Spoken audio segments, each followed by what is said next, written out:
going to go through a couple scenarios for adjusting tension.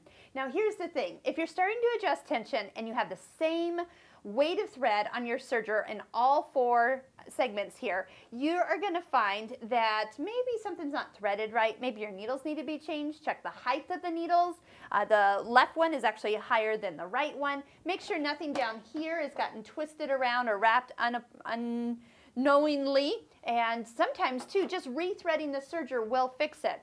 If you do happen to have different weights of thread, you do have the fine-tuning adjustments right here. So plus is going to take it tighter and minus is going to take it looser. So let's say I'm sewing along. I'm going to serge a little bit and show you an issue that sometimes happens.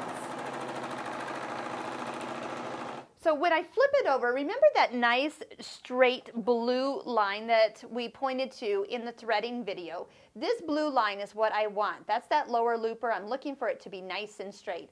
Right now on this one, it is straight, but it's not where it should be. It's higher up. And these yellow little kind of loops is actually the needle thread. It's too loose. And when you open it, you see those big areas kind of opening up, and that is definitely not good.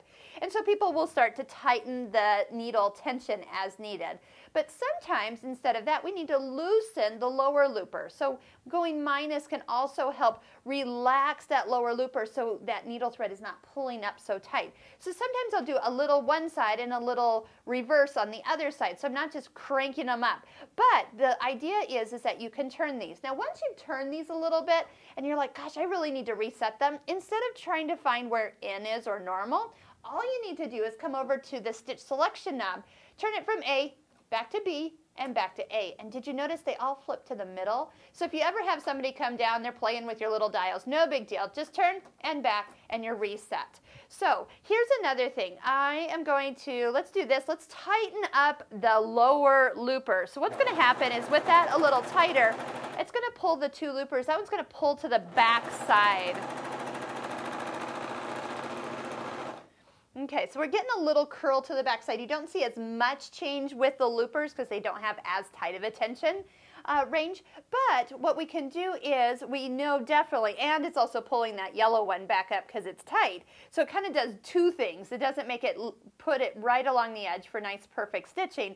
It also pulls and makes our seam open up. So again, bringing that back down to a setting that will work. But let's say we have thicker thread, decorative threads, and that is something the serger just loves. You put them through the loopers, but if you put a thick decorative thread through your machine and your machine doesn't know that you have, you need to allow for that.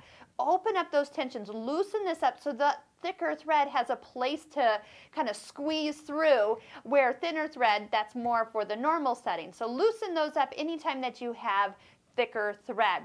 If you need to tighten up the seam so it's not smiling at you, go ahead and do the needle threads. Once again, you can do both if you have any loops on the red or the yellow. So again, I would, before you start playing with tension too much, like it's really crazy, not looking good, check the threading, even rethread the serger in the order, upper looper, lower looper, 2 needles last, and restitch, and a lot of times that will fix it for you. So don't pull your hair out over tension, just look for what can be changed, and again, adjustments usually are for when you are using different weights of thread where they're not all the same.